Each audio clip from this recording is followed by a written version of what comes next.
How's it going there, ladies and gentlemen? Hellstone here again. Now, it has been so long since I've put out a video, especially a video like this. If you can't tell by the title, we're hopping back into our reaction videos. Now, I have not made a reaction video in such a long time. Reason for that being, one, my life just got crazy busy, and I haven't really been uploading videos altogether that much.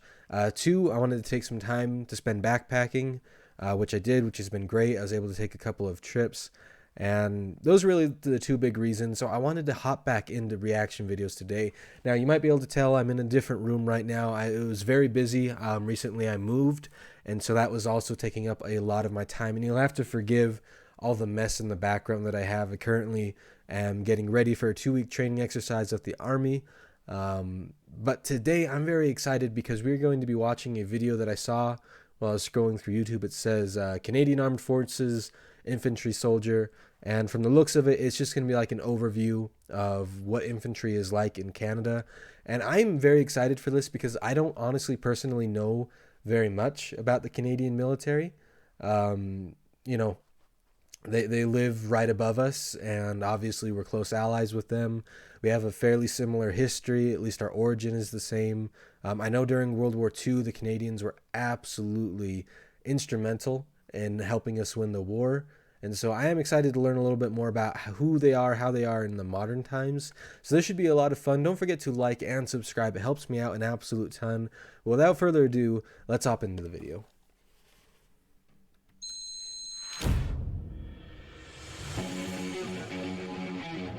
I'm Sergeant Jason Girard from Maniwaki, Quebec. I'm an infantry posted at the Canadian Armed Forces Infantry School in Gagetown. Okay, right off the top, and I might be pausing this fairly often during this video. Right off the bat, I am beyond jealous of the facial hair. Now, if you don't know, here in the United States, in our armed forces, very rarely can we have facial hair. There are a couple of exceptions. You can get a medical waiver, you can get a religious waiver, but with the exception of those two things, you cannot have facial hair. You might notice that I have a little bit of stubble growing in right now. I'm going to actually have to shave this after recording this video for this 2-week training event that I'm going on. I wish, above almost all else, that we were able to have beards in the military. There's been a couple of times when I've been training, and we passed along some German soldiers that were training in our general vicinity. They also had beards. They had longer hair than we're allowed to have. So, I don't know. Whatever else may come of the video, I am jealous of the beards. Infanteers are the primary combat fighters in the Canadian Army. Their role is to close with and destroy the enemy. Working on the front lines, they form the backbone of the Army. Okay, that is pretty interesting. I'm noticing their weapon systems. They're using the M4, and I actually didn't know that. I had no idea what weapon systems they used, but I honestly was not expecting the M4. I was expecting them to use, for whatever reason, I'm drawing a blank on the name of the weapon that the British Armed Forces use, but I was expecting them to use that. I don't know why. Obviously, it wouldn't really make sense, different countries, but I was not ready for the M4.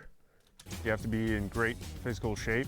Mentally, I'd say you have to be mentally tough. General leadership skills, either natural or you build on them. Quick decision-making skills and initiative. Those are probably the general backbone of what you need to be a good general infantry soldier. This exciting job includes mounted operations working out of a LAV-6 light armored vehicle, airborne operations like parachuting, operating high-tech equipment, or firing a multitude of powerful weapons systems, as well as driving and maintaining both soft-skinned and armored vehicles. I've gone through a lot of cool stuff in my career, and then I've done a lot of challenges that have brought me to a higher level of physical and mental preparation. The infantry is the tip of the spear on the battlefield. They conduct raids and ambushes in a combat mission or conduct patrols and convoy escorts as part of security and stability missions. This is a hands-on job. Infanteers are trained to fight in cities, deserts, jungles, the Arctic, or any other environment they are called upon to operate in. And that is really cool. I do love that, seeing all the different environments that they're training in. You know, you would expect them just to train in that cold weather environment that they might be used to in Canada, but it is super cool that they get that whole multitude of training scenarios. And I've had the good pleasure of training in the desert, in the middle of nowhere, frozen planes, and it helps improve your capability and your readiness when you have those different type of training scenarios. And Infanteers are trained to do more than just fight. They deploy across the country to help Canadians combat forest fires, floods, and other natural disasters. Okay, that is really cool. And let me know if you know this. So the United States military, a lot of times if we deploy soldiers to do things like help with natural disasters like that, it is almost exclusively the National Guard. Because with our laws, federal troops aren't technically legally allowed to deploy on U.S. soil. It's the National Guard that's allowed to do that because it's a state force until it's federalized. So if you know anything about that, when they deploy those troops in Canada, are they just regular Canadian troops? Do you guys have sort of like a National Guard or reserve system like we do down here? Let me know if you know about that. Standing proud for Canada as an Infanteer comes with a rich history of battle honors embodied in every Canadian regiment. They have a strong tradition of overcoming obstacles and some of the greatest challenges on the battlefield. Physical fitness and mental resiliency are two critical traits for Infanteers who may work in hard... That looks like so much fun. I'm sorry I'm pausing it so much. I'm excited for this training event I'm about to go on. I love doing stuff like this. I don't know. You have to have a certain mindset for it, but it is a lot of fun if you've never done it before. Harsh conditions that demand precise action. Let's go!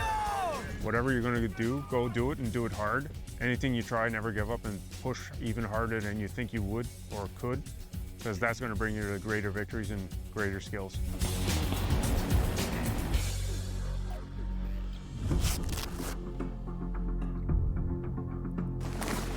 My coolest experience was in recon platoon. You're kind of trying to determine the most likely course of action of an enemy so that we can paint a very clear picture for the infantry when they come in and they do an attack so they don't have any surprises.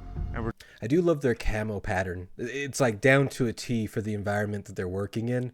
I don't know why. I just really like it. It looks great. we're just trying to guarantee their success.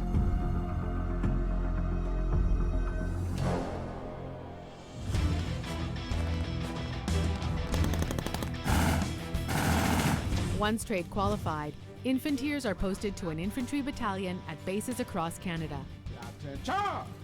Reservists in this role will return to their home units where they continue their training on a part-time basis. Okay, I suppose that kind of answers my question about that part-time reservist or our equivalent of National Guard type stuff. Soldiers are assigned to one of 3 rifle sections in a platoon, where they continue to build their skills through in-garrison training and field exercises, and by completing additional courses, working to make their unit the best it can be. Well, I had the opportunity, as soon as I finished up all my training, to get deployed to Afghanistan in 2010. I was there for almost a 10-month deployment. Generally, I had a pretty good attitude about it, even with the whole evolving situation and kind of walking the unknown the whole time. It was just a great experience altogether. Battalions that are not deploying overseas participate in field training and exercises to ensure they stay mission ready, keeping their warfighting skills at a high level.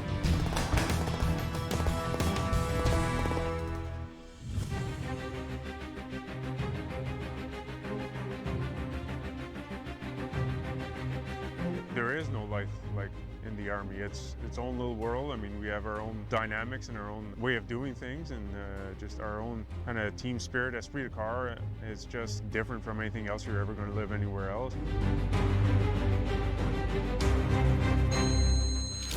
Alrighty, well I think that's the end of the video, so let's talk about this briefly before we go ahead and wrap it up. Alright, so I really enjoyed that video. Like I said, I am not too familiar with the Canadian Armed Forces. They're obviously one of our closest allies, our neighbors up north, but that was very fun watching that video, learning a little bit more about them. And I am excited because I'm looking forward to, in the future, putting out more videos about Canada, not just their military, but about their history, about their geography, learning a little bit more about them. So that should be a lot of fun. Keep an eye out for those types of videos, but let me know what you guys think. Thank you so much for watching. I hope you guys have a great day, and we'll see you next time.